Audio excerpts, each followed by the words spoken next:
This week's podcast is all about Crown Jewel Perth, the usual weekly shows, and of course that epic farewell tour match between two of my personal favourites, John Cena and AJ Styles. We're also asking, is Seth actually injured this time, or are we going to get worked again? Let's go.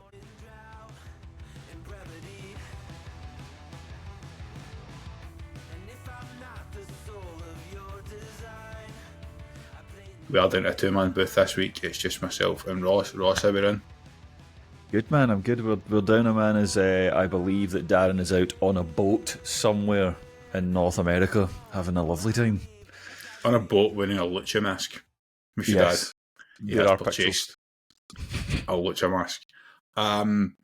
Interesting weekend. Now, obviously, the big benefit for us this weekend is, apart from the Saturday, which doesn't interfere with life, we were able to watch this at a reasonable time. I know I sat on Friday afternoon and Monday afternoon, watched the two shows. They were in the background whilst I was working. Both. We just need to start with this because I think the actual Crown Jewel card and then the talking points from Monday night are really going to drag out. We'll start with Friday night SmackDown. We'll skip the opening segment because who gives a shit what Cody Rhodes has got to say. Sami Zayn Open Challenge. We've discussed this at length in the last few weeks, and we do really want to see this at least appear in a PLE at some point to pretend that it has some value. What was your initial thoughts when you heard the violins? I was in a state of confusion because I didn't know if he was still part of the WWE at all.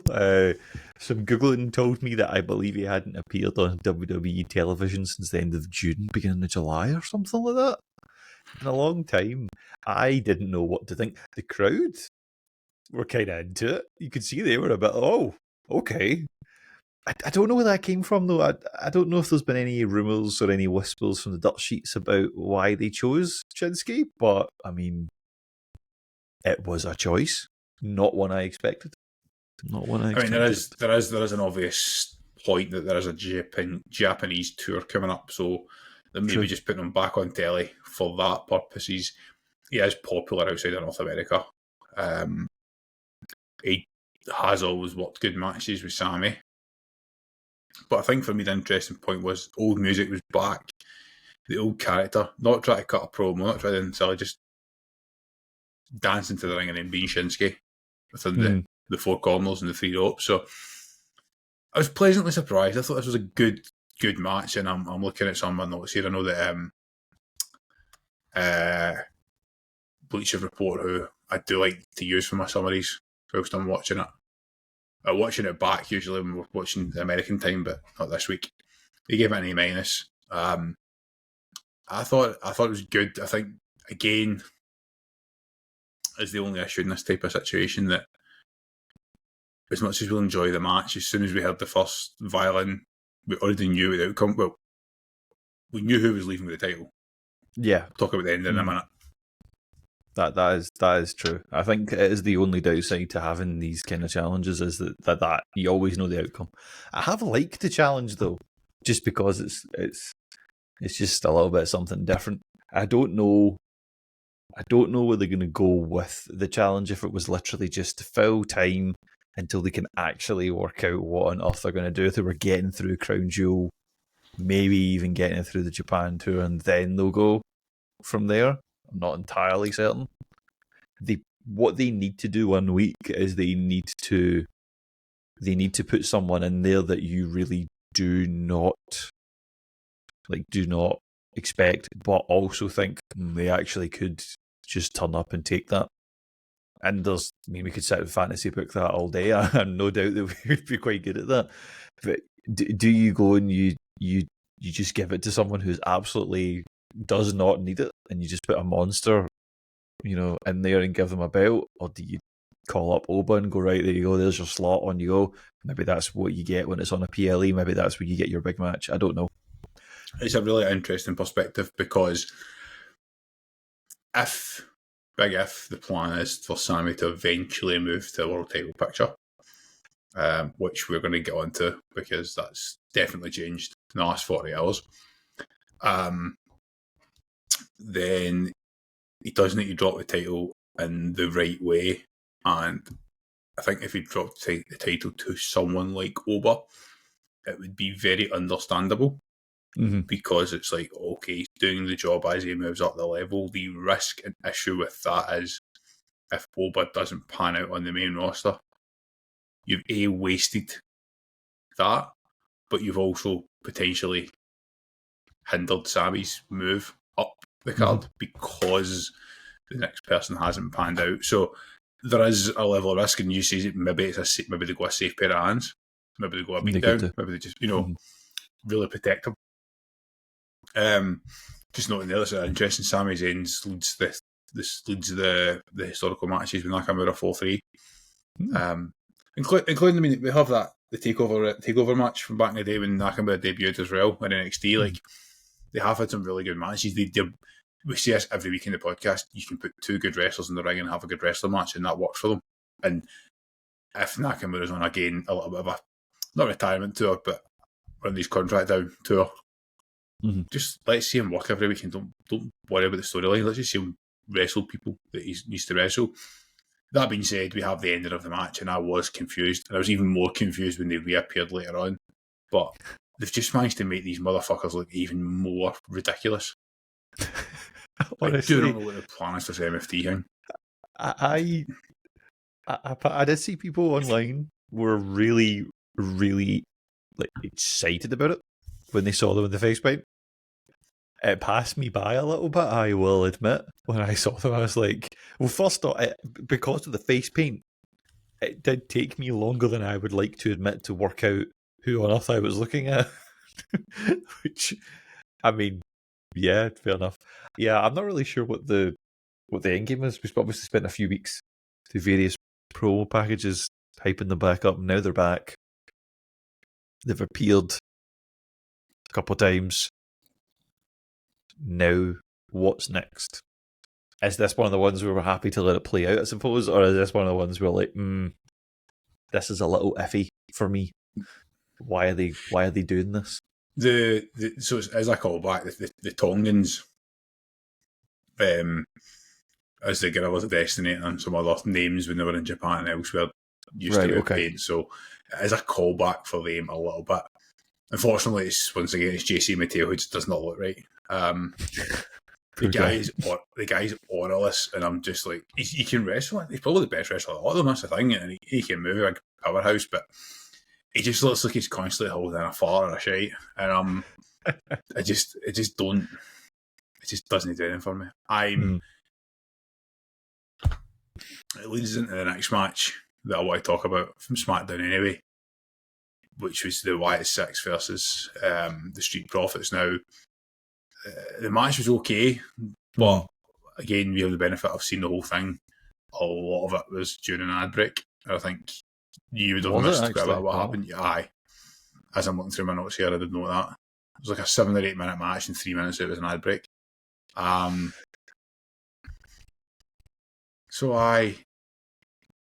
the MFT show up. I don't know why. It makes sense if that was the War Games match, but that would tank War Games, wouldn't it? If that was the War Games match. I think so. I think that if that was the direction that they went for it almost out of the blue, because obviously, the way that we talk on this podcast, we're looking ahead, and we do quite like to ground ourselves in the here and now, but also look to what's coming. And there would have been like no real hints to that. It would have been like they've just chucked this out.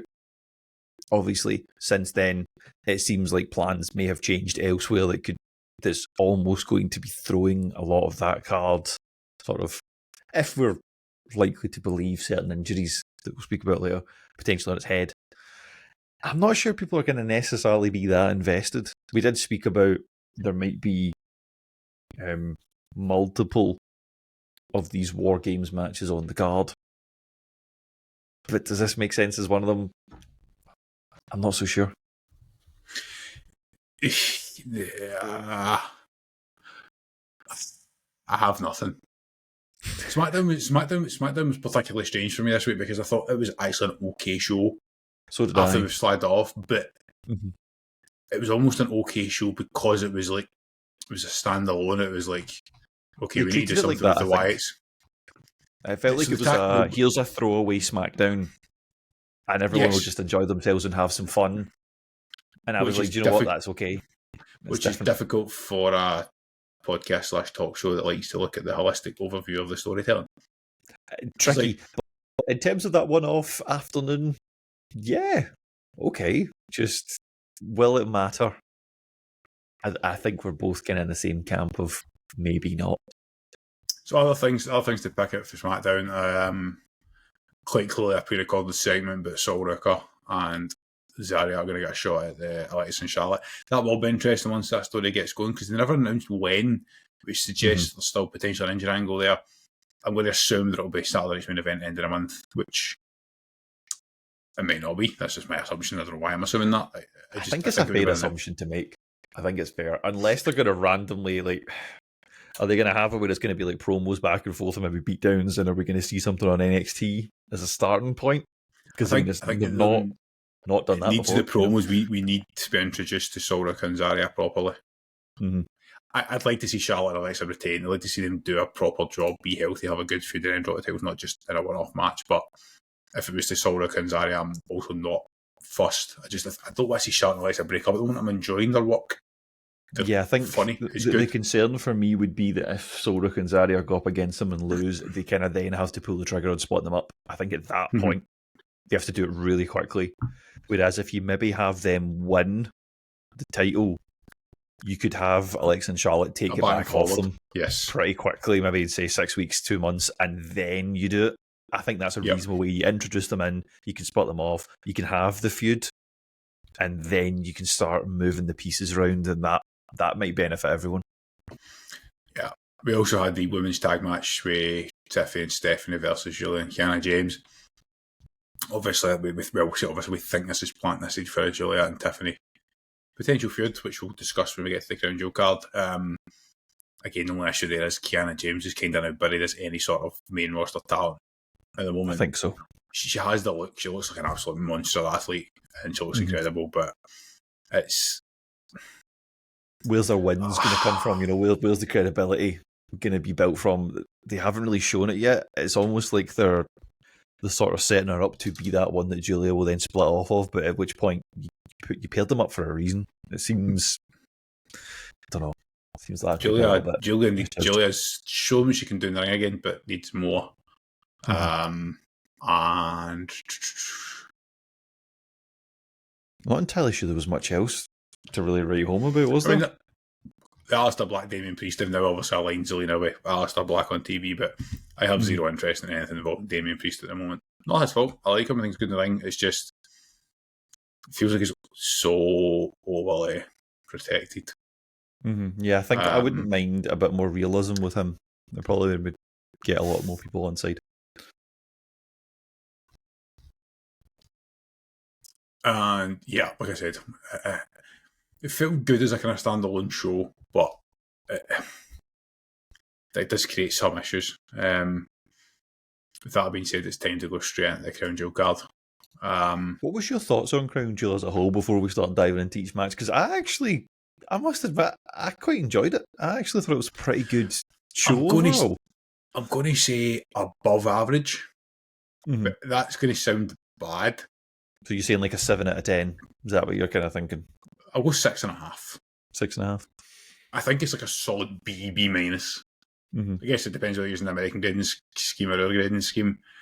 I think like not having any actual titles defended in a PLE is an issue. I think that in itself not docks points. I think you don't have any huge story payoffs. You don't necessarily have any huge stories being set up. At the same time, there was no obvious like, wow, that match was really good. We need a third and final or a fifth and final to end this feud once and for all. Like this, because the way the product's been booked at the moment. That being said, there was 2 or 3 matches that I really did enjoy. Well, there's one, obviously, we're going to get into, but there was matches that I did really enjoy. If I gave WrestlePalooza like below average, got 30% grade, then this was, I think what I would class as average this year, something like Backlash maybe, which is like right in the middle, or even the last Saudi show. And if you were saying that SummerSlam was like an A, excellent. I think that's fair. It sits in the sort of right. And WrestleMania was probably like an A minus. Then this is like a level below that, but like I think enjoyable show as a matches, but like problematic in terms of the wider picture because 2 year matches taken up by these standalone Crown Jewel titles, plus you have John Cena's match, which was fun, but is a thing in its own right, means that 3/5 year card are irrelevant. You've got your two best wrestlers arguably in the world right now, and it's a good story, but a tag match, which right. And then Bronson Reed, Roman Reigns, that made sense, and that's where we're starting. But that story has now been totally undone in a very interesting way, in a very interesting manner. So this match is really interesting because when we predicted it last week, we were 2-1 in favour of Bronson Reed, and I was the person that picked Roman Reigns. However, we were all on the same page with regards to the story, and that if the story was to continue, Bronson needed the win, and it had to come with shenanigans. I picked Roman because, big picture, I said that if the ultimate goal was Roman versus Seth at Mania, then Roman has to go through Seth's minions. That's so we were all on the same page. It was just literally whether you decided that was the priority was keeping the story going, or the priority was to make sure that the end game was clear. Over the weekend, we were discussing, did sort of say like maybe that's the Saudi main event, night 1 or night 2, potentially, and not this year. I thought this match was good. I just think we're once again watching a Bloodline related match that involves just too much shenanigans. It's just frustrating. It's just, we've put the Usos together for like 3 weeks now. We're like, do anything. Yeah, but is that all to do with what we think happened in the main event and then Monday night? Potentially. Is it a case where the booking has potentially been put into a bit of chaos, therefore they are just going to sow chaos everywhere? Maybe. I guess we will get to is he actually injured. But the match itself is decent. The match itself is fine. I think we are quite good at calling where they're going to go, and it was a bit of validation that they did that. I do wonder where things will go from this point on. I'm actually kind of intrigued. I think that they've kind of got me in now a little bit with the changes and the tweaks. I think it's worth saying right now that we'll do the flash forward. When it happened live, I went to myself, he's injured, he's hurt himself. It looked sore, like it did look painful. It looked like Seth Rollins hurt himself. He was seeing the sling. He didn't participate actively in Monday Night Raw. And we'll get to the reason, but they have turned the bronze against him, and the early rumours and our immediate thought was they pulled this forward. I will just start by saying, I think you'll agree with this, Ross, that we have struggled with this story for a while because we were wondering how long the payoff was going to be. The fact they've been forced to bring this forward, I think it's excellent. Braun Breaker's about to go on a tail like no one's seen in years in the E, and eventually the Seth Rollins feud will be there. So that will be the end of the story rather than the start of the story. Yeah, it creates an intrigue to this that was now missing, because we all knew the turn was coming, and we were all now thinking at the very earliest it's Mania season. If anything, it's probably SummerSlam next year. That's how long we thought we were going to go for.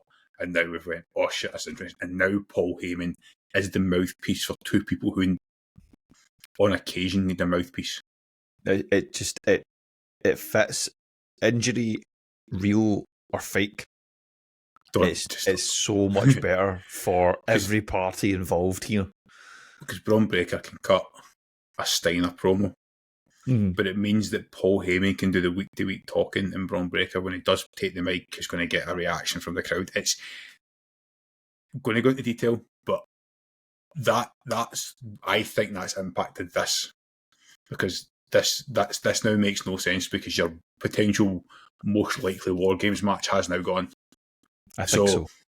This match, my issue with this is I think it could have been a bit more brutal. Like, I feel like when Bronson destroyed Reigns after Clash in Paris, it was like tsunami after tsunami after tsunami, finisher. It was like, that was brutal. Mm-hmm. This was a street fight, and it was like tame in comparison. Yeah, other than like a cricket bat came out, but it was not bonked over anyone's head. I mean, come on, It's a right there, 100%. It was probably of the matches on the card. It was fine. It was okay. It was maybe the weakest one, in my opinion. I would think it was the weakest of the ones on the card. It was kind of the one with the least story around it, because it doesn't really, no matter what happens, Reigns will be at the top of the card come Mania. So, and because he's on and off the telly, there does seem to appear that there's been some murmurings as to why that is, and that is that a side effect of his leukemia, and his treatment is arthritis, so he has been protected, which, if that's the case, then it's fair enough, isn't it? It's totally fair game, isn't it? I think Bronson Reed winning was the right call in isolation. I'm now worried that it's not the right call, but it does also mean that Braun and Bronson at least have some sort of equal footing in this stable. Because originally last night it looked like it was Braun's decision to turn. That's what it looked like, yeah. But then obviously they did a line. So I think it was good. I think it was the right match to open. I just wonder what's next for Roman, because I don't enjoy the I'll turn up once a month and wrestle thing. I've had that. But it's not that I don't enjoy it, it's that he's clearly ingrained into this story. And the payoff might not be there right now. That's a fair comment. I still think they need a proper blood feud ender between Roman and Seth. Hell in a Cell, or 3 Stages of Hell, that ends with Roman standing tall, because he's never really stood tall over Seth Rollins. Seth Rollins always kind of got the upper hand on him. My concern would be probably if that happens, then I think that's Reigns gone for a good while, and maybe forever. Maybe a somewhat retirement, like a few years away. Potentially, yeah. Which, if that's the way you're going to go with the trials and tribulations he's had in his personal life, I mean, what a way to do it. Match number 2. Tiff versus Steph. Now, I originally stuck in Discord to you guys as, I caught the second half, quite happy with the match. Turns out I actually caught 85% of the match. It only went 10 minutes. Yeah, it was quick.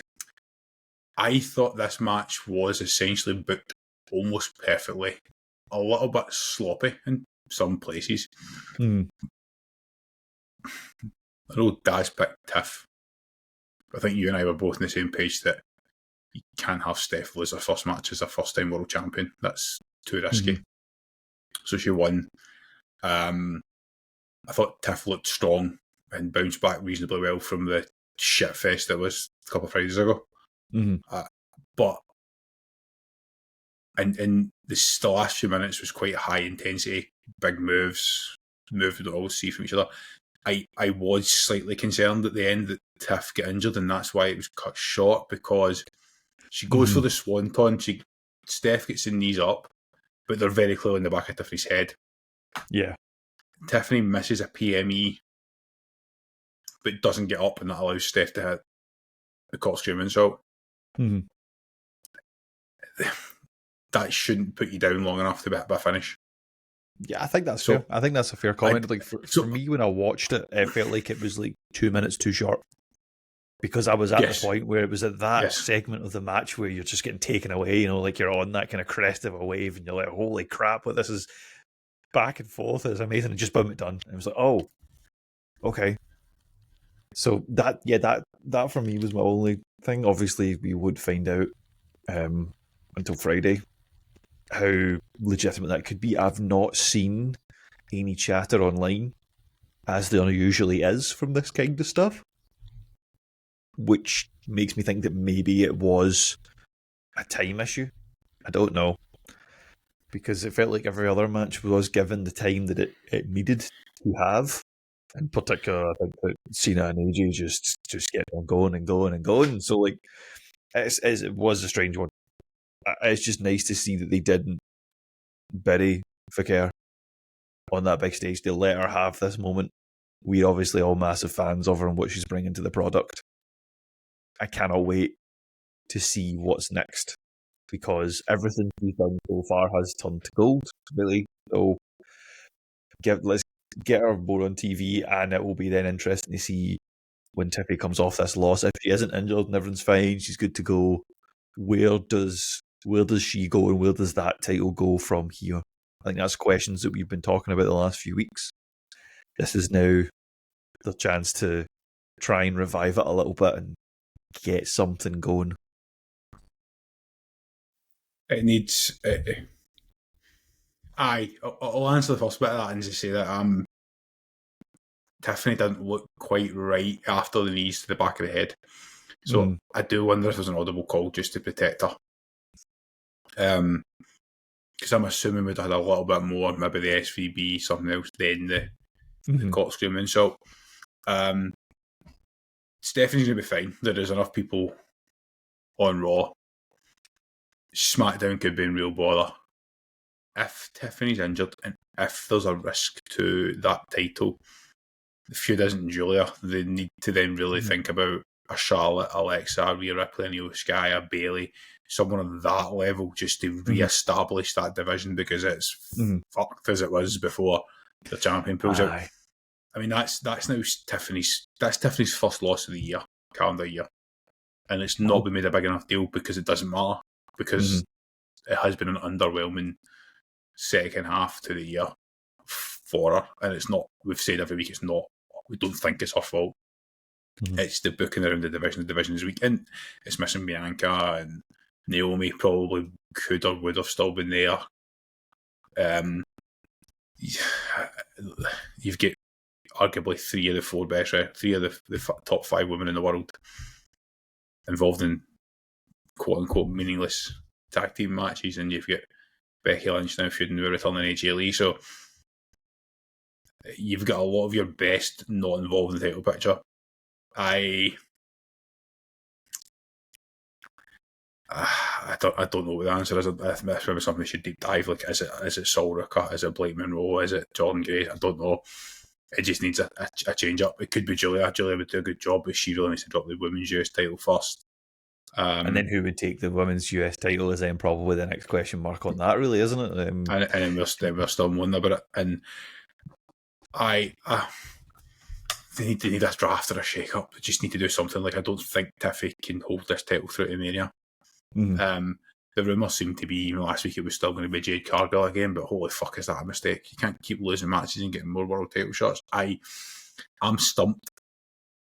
And I see a lot of people criticising the Road Dogg, because he was the right of the last time things were shouting, saying, really can't blame Vince this time. But how much of it is that these storylines are lucky if they get 10 minutes every 3 weeks, because SmackDown's only 2 hours minus all your adverts, and it's not. It's tricky. Like, it's full 3-minute ad breaks every time. So I don't know. It just needs something.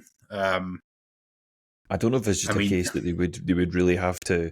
They would have to almost make SmackDown like an NXT plus, where it's which just it was zero promos and all about the wrestling. And yeah, that's maybe what it needs to do if they are going to persist with 2 hour shows. I mean, here's the other again, case of I think question. you're right in that. I think that is something that we could honestly speak for. We could probably speak for about an hour about that, about what on earth is going wrong there versus what works elsewhere. And I do think that is on my list of topics for a Saturday. I mean, we could ask the big question: do we have enough high-level women to have 2 world titles, 2 mid-card titles, and a tag title, as well as other? Because, like, what is the best women's feuds right now? Well, Stephanie's is a new champion, so there's no feud there. We're talking everything Becky Lynch has done, which is a mid-card title. You're talking now feuding with AJ Lee, which is away. The title's not been involved in that so far. And you're talking this work between the Kabuki Warriors, Io Sky, Rhea Ripley. Again, no title. So I just... And yes, you're missing... If you add Bianca Belair, Liv Morgan, Naomi, couple of NXT girls and okay, fair enough, maybe you do, but should there be a temporary unification? I don't know. Just, you could have a temporary unification for 6 months and then have a ladder match at WrestleMania with both titles on the line and split them back up. I don't know. Maybe that's just too far-fetched, but you know what I mean. Like, at least that would streamline some of your feuds a little bit. Because, again, the Bayley Lyra stuff isn't going to have a title involved. That's true. That is true. I think that if they... Really, it is a mini injury crisis, right? We're kind of talking about the fact that there's a mini injury crisis has caused a small problem coupled with booking elsewhere that had already kind of started before some of these people got injured. Maybe it's not totally their fault, but one that we need to come back to, because I know for a fact that Daz will have thoughts on that, and being the SmackDown correspondent in particular, and no doubt he's probably could pull out a notepad of things he would rather do. And the final thing from this match, they felt as a corkscrew splash, they felt as a corkscrew moonsault and everything else. This finisher from Stephanie Vicaire, which is beautiful and deadly, needs a name, Ross. So I have consulted our friend ChatGPT. I've given it a prompt. And there's some ones that I'm not sure about. There's Infernal Grace, which the same balances beauty and danger, very main event. I just don't hate. There is the Vicaire or the Chilean Spiral, which I don't like because we say Chilean and they say Chilean, and I'm like, that's just annoying me. But a name in there, there's Twisted Elegance, but that's too similar to Twisted Bliss. But a couple that I do like, there's Vuelo Fatal, which is Fatal Flight. Oh, in Spanish. I like that, actually. Yes. I like that. there is the Saida Celestial, which is the Heavenly Fall, which ties in with the whole Devil's Kiss thing. Yeah. You've got Giro de Fuego, which is the Spin of Fire. Spin of Fire? I wouldn't even call it a Spanish name, just call it the Spin of Fire. And then you've got the Alma Voladora, which is Flying Soul. And I think my personal favourite is La Vibora, which is the Viper. But I don't know if that's too similar to obviously the fact that Randy's the Viper, but I like the Spanish. I mean, it could be interesting if you were to get them both in the same ring in some way. I do like Vuelo Fatal. That's a decent Fatal Flight. I quite like that, and I think it needs a Spanish influence name. I think it's there. So H, we know you listen. Get it done. Spanish. Give me 5 Spanish language options. Add a short list. Let's see what it goes for. I'm interested to think, but I in my head, it's gone with Vuelo Fatal is number 1, Giro de Fuego is number 2, Saida Celestial is number 3, Vuelta Inferno, which is Infernal Turn, is number 4, and it's going Alma Voladora, which is the Flying Soul, at number 5. Some options in there. I know. There are some good options in there. Hunter, if you're listening, talk to ChatGPT. Trademarked by us. Right, okay. We're 33 minutes in and we need to try and keep this short. So I'm going to start by saying that this week, and every week we do an additional podcast that comes on a Saturday morning, and this week we are going to dive into John Cena's retirement run. And I'm actually asking the question, has John Cena's heel turn, that's what I have to say when you're sleep deprived, has John Cena's heel turn actually worked out perfectly for the WWE? And the reason I'm asking the question that way is because we're no longer talking about how shite it was and how The Rock and Travis Scott ruined it. All we're talking about is the mental fan service we've had in the last couple of months, and that could not have happened for 12 months without getting bored of it. So by having the heel turn, no matter how it went, set up this fan service. And I know, so we're going to dive into that in detail and go through how it set everything up and what it led to. This was the match that I was waiting for. I would go out on a limb and say that AJ Styles is John Cena's greatest ever rival in the ring. I think that if you're taking the overall picture, I would almost always take Edge, because at the time they came through, Cena needed that bad guy adversary that was just always there, and Edge needed the goody two shoes face that he wasn't even like, it was like the anti-face. He was the first person to be a well-liked heel, but so it was like an anti-face rather than a heel. And they needed, and at that time just went, as soon as they came together, that was like fucking boom, chemistry, sparks, fireworks, mental. And they had such longevity, but I just think in the ring, the Cena Styles chemistry is picture perfect. It's Mr. WWE versus Mr. TNA. John Cena is my favourite wrestler of all time. He is my GOAT. AJ Styles is probably number 2 or 3 for me, because I watched so much TNA, sort of 2004-05 to 2010-11. I loved this match from start to finish. I loved the fan service. I'm not going to sit here and say it was a technically sound, epic wrestling match. I'm not going to sit here and say that it's on a par with Io Sky's biggest matches this year, or like a Daniel Bryan, Kurt Angle type technical wrestling match. I'm not going to sit here and say that, and I know that you've got the same opinion, but you're looking at it slightly differently from my perspective. But this was like the epic fan service proportion that a farewell tour of your greatest ever good guy face should be, against a guy who is an elite level face and a face of a company. The skull crushing finale, the walls of Jericho, everything like that is epic. But there is 2 things I want to pick out, Ross, before we circle back to the actual match. Number 1, the introduction that John Cena wrote for AJ Styles. You knew AJ had no idea that was happening. It's such a show of respect. Actually, let's 2 things I need to pick out. Such a show of respect, and obviously the crowd get right into it. Number 2, the post-match. I made a plea on this podcast 3 weeks ago, and I put a TikTok out the other day to drive that home. I put a plea out to the people of Western Australia to make this match where it should have been. And I said that this match should have been in Paris, and I'm almost now glad it wasn't, because the Australian crowd stepped up massively. All I wanted was the 2 of these guys at the end of the match to stand tall in the ring and take the adulation of the crowd, which they did.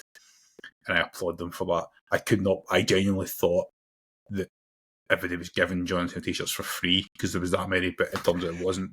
That must have been merch records for an arena show. And the final point, and you can start here, the tribute to Bray Wyatt. I'm still watching it back. I'm still fighting back tears.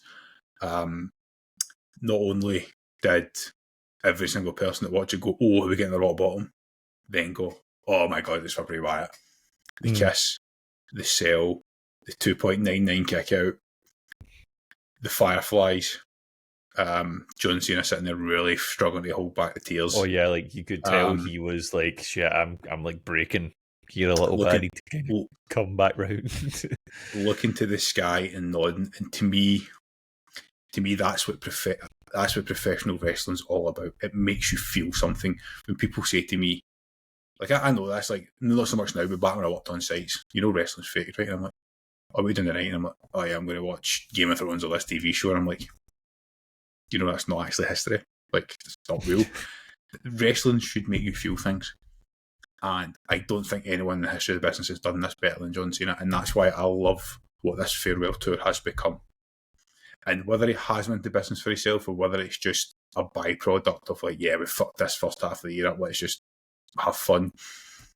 And okay, it's a little bit ridiculous kicking out every finisher, but we're all accepting of that. We're suspending belief. It's like when he hit the end of days on Logan Paul and he kicked it, and then people were pointing out to the former Baron Corbin on X and saying, "Oh, it's okay, John Cena's not as tall as you, that's why he couldn't snap the hips and get the pinfall." Like, we were all suspending belief for these moments, and yes, technically it wasn't a great match, and yes, the first 5 to 8 minutes were quite slow while it got going, but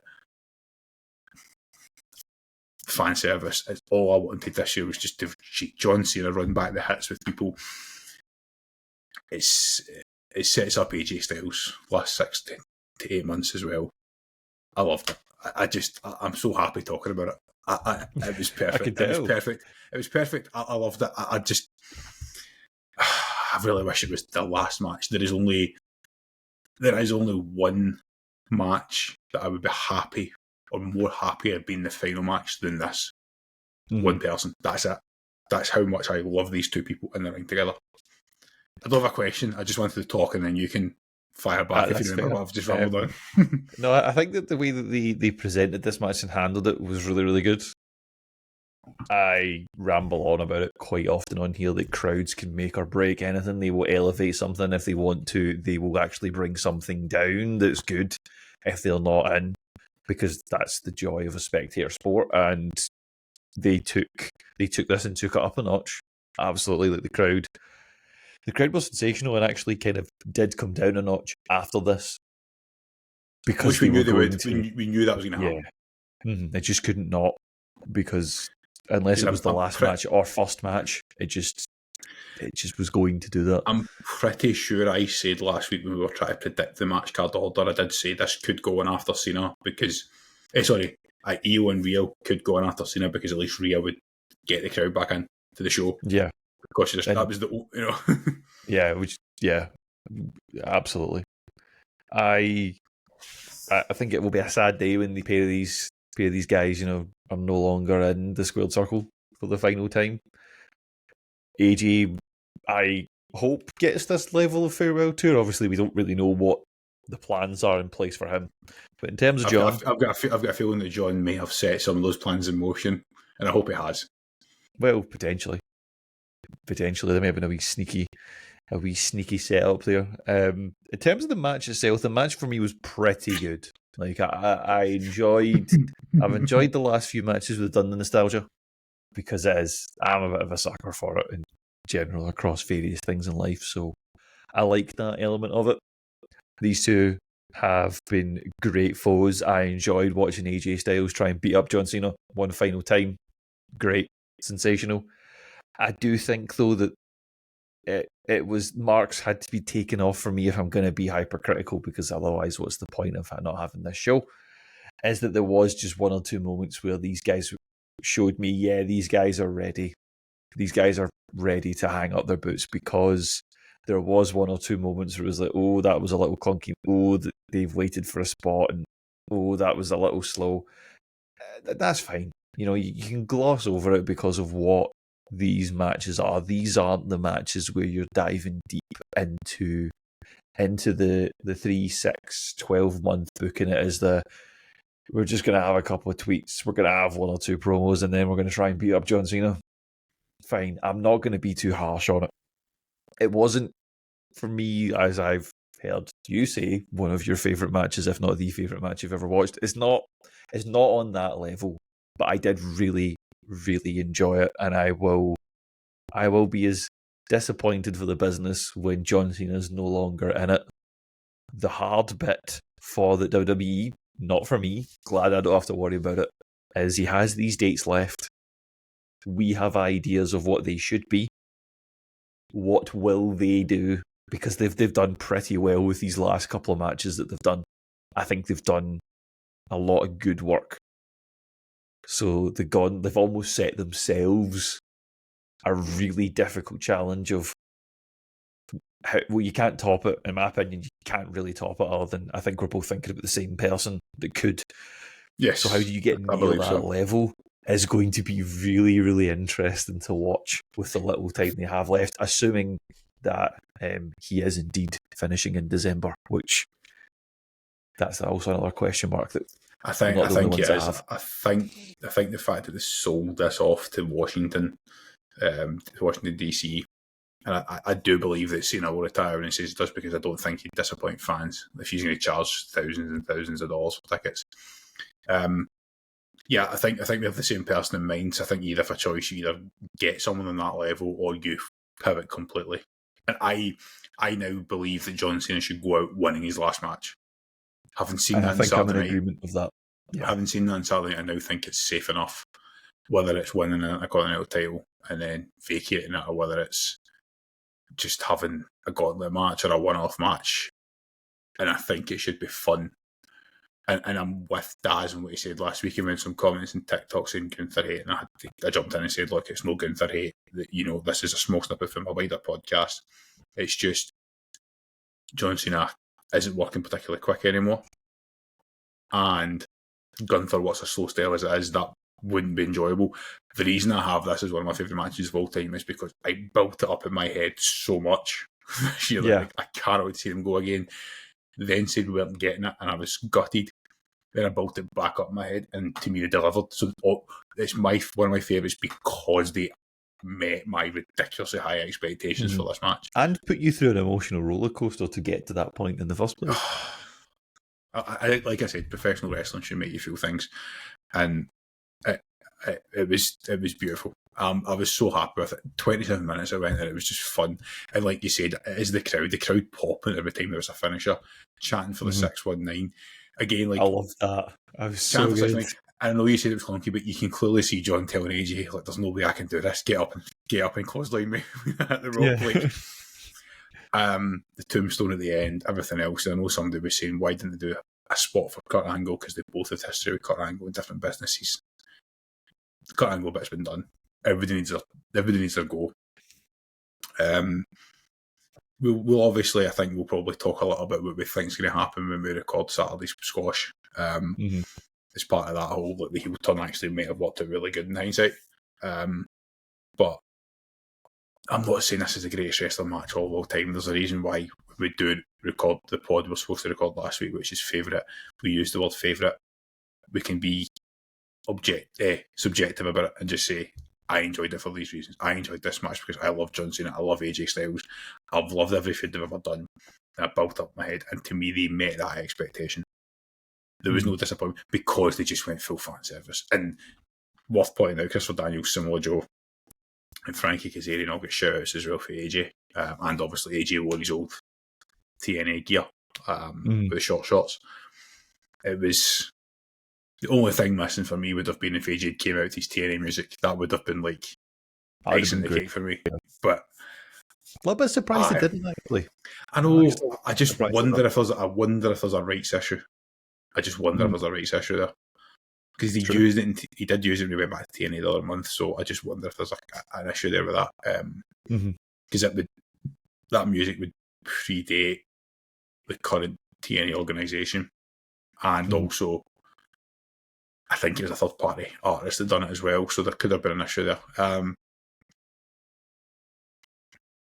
Right result, safe result, great ending, taking the crowd to adulation. Like I said, I don't think anything else can top it. So 4 days to go, and I'm still not fucking ready. It's getting worse. I'm not going to be happy. It's just not going to be good. Like, I remember my 30th birthday, and my wife ended up in hospital. This will be the worst birthday of my life. Because it's like... Nicole just said to me like an hour ago she was going to buy my John Cena cardboard cutout, but then she said no because it was 40 quid, and I was like, you realise I would have John Cena sitting in the hole forever, like that. He would just live here. Cena would actually become an unofficial member of the podcast. I know.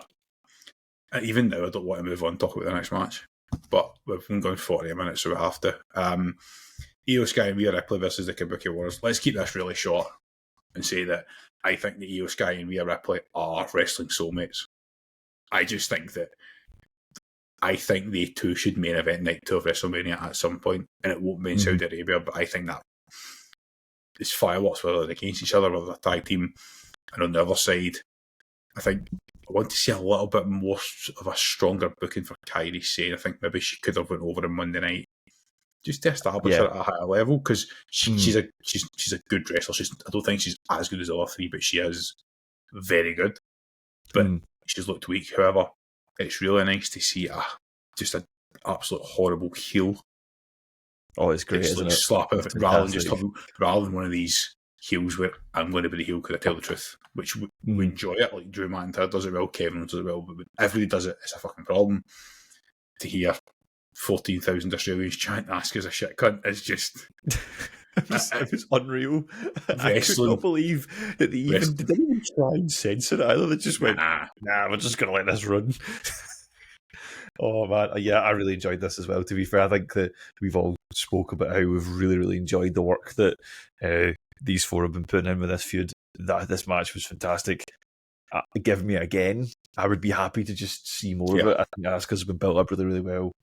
Kairi Sane will have her moment. I'll have a sort of moment in the spotlight at some point. But yeah, I don't know how they will do it, but I need more Io and Ray in a picture Yeah. with it or against each other. Just figure out a way of booking it, and I will sit and watch it and pop.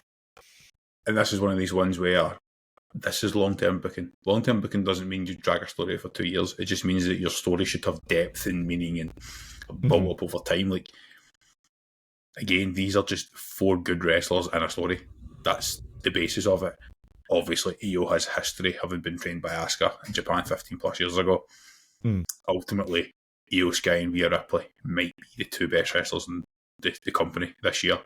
And Asuka has historically been the best women's wrestler in the WWE. That's all you need. Exactly. And you watch Io Sky talk about Rhea Ripley and vice versa, you can see the chemistry's there. You saw Io Sky wearing her jacket on Monday. She was adopted by the Australians pretty much all weekend. Like, it was... Yeah. Aye. This was like one of those really good mid-story matches. It's like, it's not the finish, it's not the start, it's just... It's didn't even really push the story on. It was just, they had a good wrestling match which will keep us interested for the next few weeks until the next good wrestling match. Yeah, pretty much. Which takes us perfectly into the main event. We all picked Seth Rollins to win because he had to win. I still think Cody was slightly overprotected, and I still think the match went a few minutes longer than it needed to. I think I have one huge criticism of the match. I'll go one positive, one criticism, and you can jump in and give me your lowdown, because I've kind of led off most of the matches tonight. Mostly because I just wanted to get to the John Cena conversation as quickly as possible. Positive, they kept interference away, which was great. The negative, Cody Rhodes busted out a top rope crossroads for the first time, and it didn't put someone away. I think that was a mistake. Actually. That should, if you're going to bust that out for the first time, that should be like digging deep and making sure the match is over. That's my 2 cents on that. It's a really interesting way of making Rollins look super, super strong. I did enjoy this, actually. I did enjoy this match. I thought it was pretty decent. I think that they booked it pretty close to how we all thought it would. I do agree on the length of it. It did feel like it was maybe just 2 or 3 minutes too long. But and going into a main event where I think we all had concerns about they might actually give Cody a win here when they shouldn't, and also how they would book it. I think they stayed away from those mistakes. They avoided the buttholes, which is good. And these two guys are elite wrestlers on and off that mic. These guys know what they're doing. It was phenomenal. Obviously, we then continue on. We kind of knew that, and I think the whole IWC kind of knows this, that the results at Crown Jewel don't really matter too much because there's never titles on the line, and they kind of stay away from that, and it's all about brand versus brand. It's it usually is the idea of champion versus champion. This is how they kind of went more in the current era. So this isn't going to impact on Cody in the slightest. It's going to be completely fine. The way that, the watch, that whole bit is great. Don't dislike that because it's good heel work. I don't really have any critiques either, really. You do raise a valid point about the kicking out thing. I must admit, I think I was kind of caught up in the match at that point, and I didn't even realise that. But no, a good match, good way to kind of close the show off. Obviously, what I want to do is I want to go back and watch the spot from the injury, or in air quotes. I guess we have to put it in air quotes. He's done this before. I don't think they'll do it twice. Genuinely, we'll get to it. I really don't think they're going to do this twice. No, I would like to see him back just to make sure. he lands like that's the angle. He hits this first going down. Like he's straight away. I went, nah, that's not right. straight away. It looked so clunky and awkward, and I remember watching myself for it, and I was like, this is taking too long. Like, I'm watching it, I don't think he thinks he can make that. Like, Cody was hanging there for a long time, which I know sometimes in wrestling, if you set a spot up, you just have to do that, and it has to look a bit clunky, but it didn't feel right. The segues there, the one thing I'll just close on that match was, obviously, after it's Seth's promo when he kind of says, I'm the greatest to ever do it, I thought of the teasing, which he's not the guy who mentioned, like, okay, let's cut the shit. The only person tops AJ Styles for the match in December is if it's somehow it's Edge. That's the only person I'm like, yeah, that's fine. I'm happy. If it was Rollins, I'd be happy because I think they do have some history. And I think a bit like how Edge and Cena needed each other. When the Rollins was being established as that top heel world champion, he needed John Cena. They were very good together, so I would have been fine with that at some point, but that's maybe the tease. Takes into Monday night, lovely. We'll cut through Monday night quite quickly, and I'll just say that Dom versus Penta, thoroughly enjoyable match. Loved Penta's gear. Fantastic. I just wish Rusev would fuck off. And again, it's just awful weak booking for Penta because he was feuding with the New Day. They pulled him out that feud, threw him in this match randomly, and lost it anyway. However, Dominic Mysterio, Rocket, Moon. And that just full stop, I think, is just absolutely bang on. Yeah, I don't know when they're going to do it. I don't know. They probably do have to do something around the Judgment Day and all of that around. I don't know how that booking looks and what that story would look like. Just tell them face, man. Come on, it's there. You don't need to do anything. See if Seth is injured. Yes. And if you had to vacate the title, why not have almost a repeat of Mania and Dom steals in a fatal four-way? And just test the waters until the Rumble. Take it off him for the Mania season if you want. Have him vacate the AAA or have him drop it. Have him vacate their title, whatever. Just, storyline. Dom, you can't have 3 titles, it's too much. Blah, blah, you can't blah. physically carry 3 titles. just do something. I don't know, just game. What more? Like, I just feel as though you're holding off, and if you hold off too long, as we've seen with other people, we'll get bored. He's so over. And I'm very aware that the first clip that we post this podcast every Wednesday on TikTok and YouTube Shorts is usually me and Daz going, I fucking love Dom Mysterio and I wish they'd push him. But how can you not push that reaction? Like, he's done everything right. And like, I'm looking at my notes I've got here, and like, they actually booed Penta going for the Three Amigos and then cheered when Dom blocked it. Like, which, when I saw that, I was stunned. Because, like, people love Penta. Like, genuinely a lot. It's not an indictment of Penta, though. It's just, this is... I know, I agree, but, like, even then, I thought this was going to be a situation where you were going to get just 2 people continually cheered through a match, regardless of what they did. When you see that reaction, when you see the way that he interacts with the fans and the stories that come out from that, when you see just the presence the guy has in a ring, you have to cash in purely because these companies see dollar signs. Just think of the merch sales if you chucked another belt on him, like the big belt. They need to make it happen. I wouldn't hate it either. I don't know necessarily how maybe you vacate one and you lose as the other in a title match. Maybe, I don't know. Which maybe means that Rusev has to take that title. That could be interesting. I don't think we'd like that unless that was the one that's vacated, but yeah. Just put him to the moon and see what happens. You did it with the Usos before, you did it with Jay. It worked.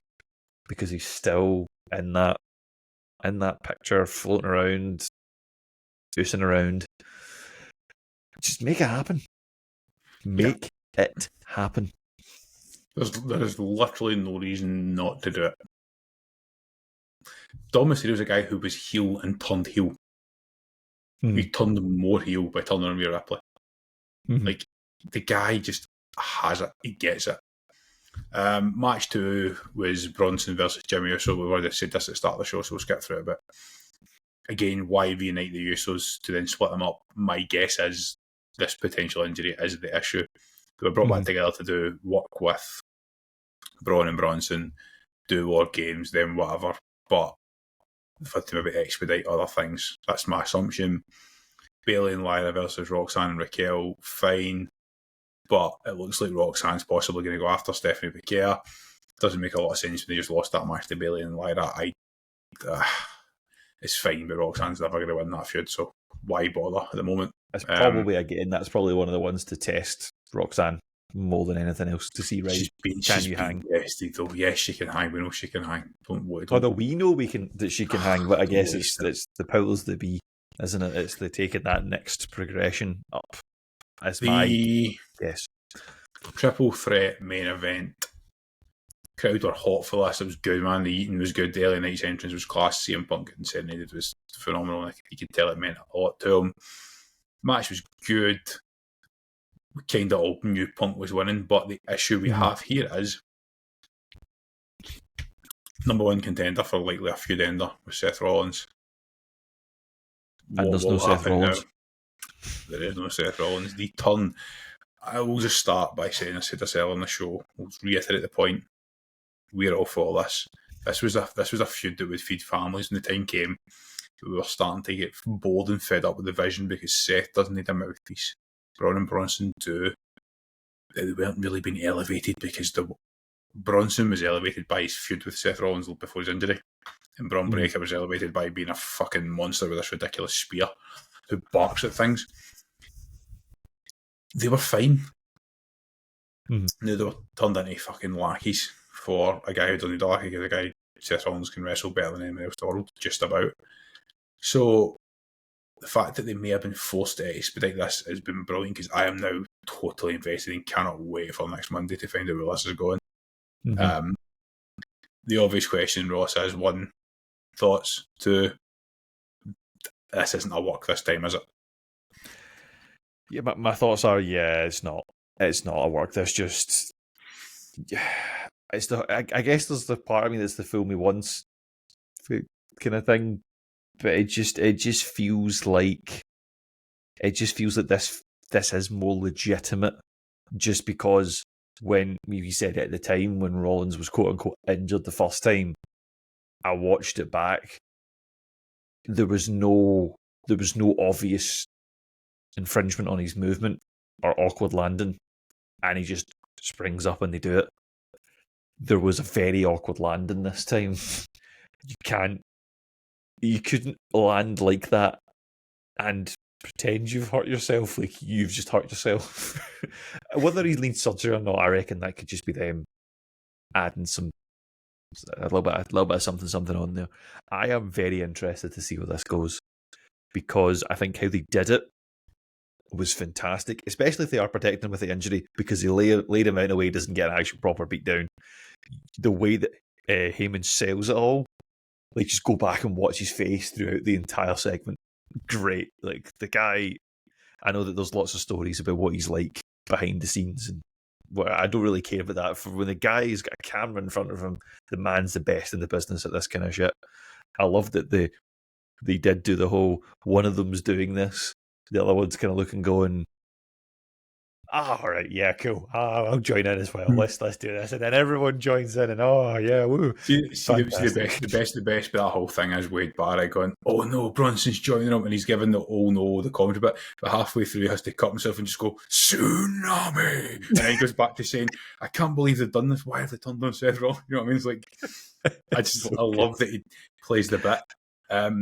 This is perfect, because like, I'm already looking at Braun Breaker again as a world champion after flashing months being like they've reduced him back to a guy who'll need to build himself as a singles competitor. One spear to the right guy, and I'm like, fuck it, yeah, just do it. I just think, okay, maybe Punk's the champion, and that's the safe pick going through to Mania. And if that's the case, if that's the way they go, I can live with that. I just think there's an opportunity. Like, why not Braun Breaker for a few months? Why not Dom Mysterio? Maybe it is Sami Zayn gets the call. Back to Raw. Maybe it's a Finn Balor, and that gives you your feud with AJ Styles. I don't know. I just think there's an opportunity to do something different for a couple of months, and then make your pivot back at the Rumble and set up your Mania main events. That's fine. I think it's going to be really interesting because, yeah, as you say, like usually, well, the way it's been going, you could have you had the blueprint and we just kind of had a rough idea of what they were going to do. Now all bets are off, and that is usually where this gets the most exciting, when there are genuine options. And what's really interesting is what happens with Roman, because there was talk of Roman versus Braun Breaker, Roman versus Seth, Roman versus Cody, Roman versus whoever. The one person who was never really mentioned with as a potential Mania match was Punk. That's now on the table. Yes, because Cody makes something else, because it's the two bigger stars. So there's now a whole load of intrigue that wasn't there a week ago. And the obvious thing is I hope Seth finally recovers. And Seth could be back in time for Mania season. We don't know. The issue we've got is we've done the fake injury, which was brilliant. It was really well done. Brilliant. Fine. It was. He had his knee issues when his first World Championship run, when it was a new title. And they came and said, look, I'm not going to be performing week in, week out, but I'll be there for the big matches. Which was to allow the story to finish properly at Mania. And obviously Drew basically squashed him because he was on one leg at a time and to do double duty. Yeah. This time I hope they don't do that. I hope they just say, like, yeah, I need time off and I'm vacating the title. Don't have him like, look, I'm not going to participate, because the assumption is that the number one contenders match was to set up a match at Saturday night's main event and ended up on 1st of November. Yeah. But you could then realistically hold him at a War Games, no problem. But and then obviously doesn't need to defend the title in Cena's last match, because that's got Cena's last match. But then that's like 4 months between defences. That's just not cutting the mustard, is it? Aye. Especially when you see so many rivalries in the go. It does remain to be seen what they're going to do here, but yeah, I think if they go down that path, I think it could be a really, really exciting next, what would that be, 6 months till Mania? It could be a really, really exciting time.